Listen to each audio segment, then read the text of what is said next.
Dobrodošli u drugu kratku lekciju uvoda u slovenski jezik. Druga lekcija se zove številke, odnosno brojevi. U ovoj lekciji ćemo se upoznati sa brojevima u slovenskom jeziku i upoznat ćemo se sa nekim razlikama što se tiče pisanja i izgovora brojeva u slovenskom jeziku u odnosu na brojeve u ostalim slavenskim jezicima. Pa ostanite s nama u nastavku da vidimo o čemu se tu tačno radi. Ovdje možemo vidjeti osnovna pravila za pisanje brojeva. Dakle, pravilo broj 1 glasi da brojeve od broja 20 pišemo i čitamo, možemo reći, na obrnut način, što znači prvo jedinice, zatim desetice. Dakle, ako imamo broj, na primjer, 55, čitamo prvo jedinicu, zatim deseticu. To zvuči 5 50. Ako imamo broj 24, to čitamo 24. Vidjet ćemo u nastavku još kako se čitaju tačno brojevi. Drugo pravilo glasi da glavne brojeve do 100 pišemo zajedno. Dakle, kao što možemo vidjeti, broj 65 glasi 5 60. Dakle, prvo pišemo 5, odnosno jedinicu, i zatim deseticu 60, između to povezujemo sa rječicom in, odnosno i to zvuči 5 60 ili 9 90.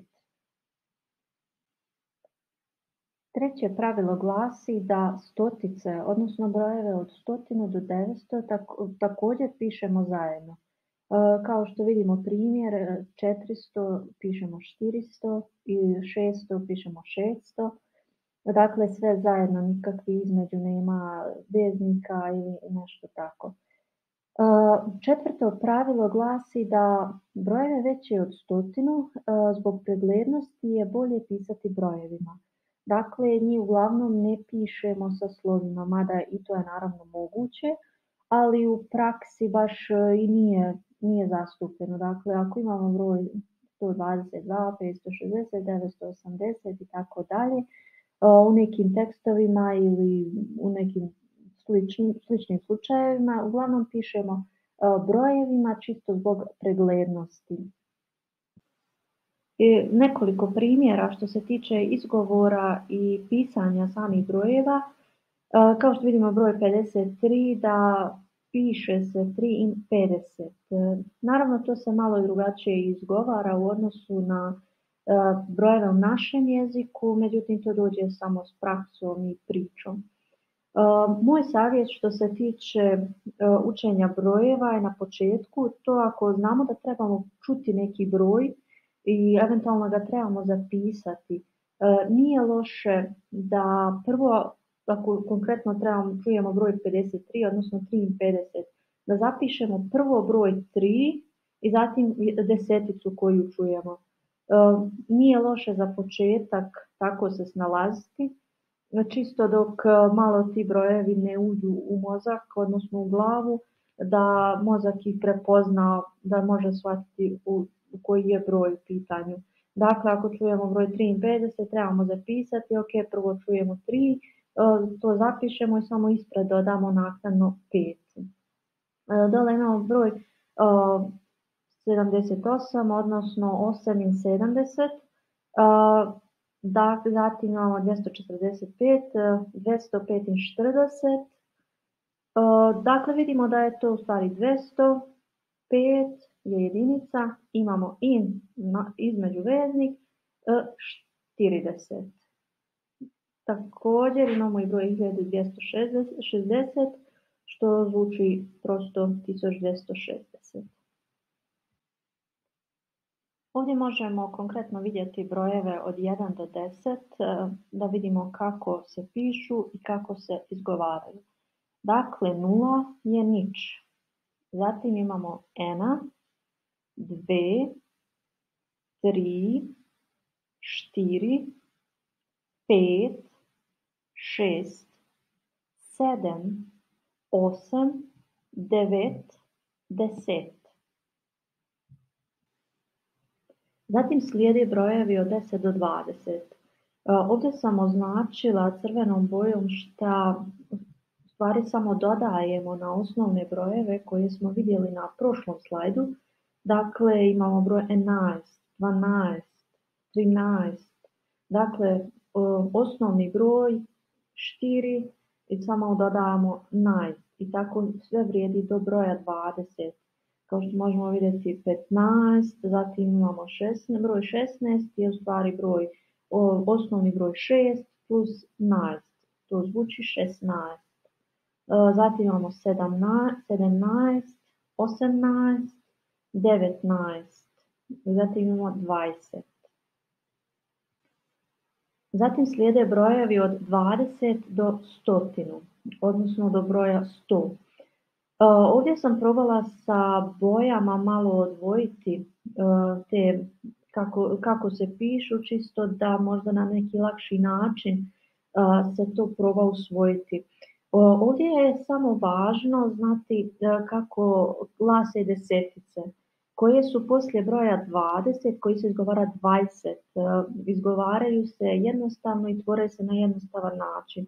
Kao što možemo vidjeti, već broj 30 se tvori jednostavno, imamo osnovni broj 3 plus riječ 10 i tako sve vrijedi do broja 100. Znači samo broj 20 se drugačije izgovara, znači on je 20. Zatim imamo 30, 40, znači glavni broj plus riječ 10. Zatim imamo 50, 60, 70, 80, 90, zatim 100. Što se tiče između brojeva koji nisu čiste desetice, to je ono pravilo što smo govorili na početku, da ide prvo jedinica, zatim veznik i na kraju desetica. Evo konkretno što se tiče primjera 22, znači označeno crvenom bojom prvo 2, zatim plavom in i zelenom 20, znači 2 in 20. Ili broj 85, 5 in 80. Dakle, jednostavno na takav način samo to moramo shvatiti čisto da kako se pišu izgovaraju desetice i između zapamtiti to pravilo da brojevi koji dolaze između, odnosno od jedne desetice do druge, da idu prvo jedinice, zatim veznik pa desetice. Imamo brojeve također od 100 do 1000. To je, možemo reći, možda najjednostavniji izgovor i tvorba od svih ovih brojeva do sad.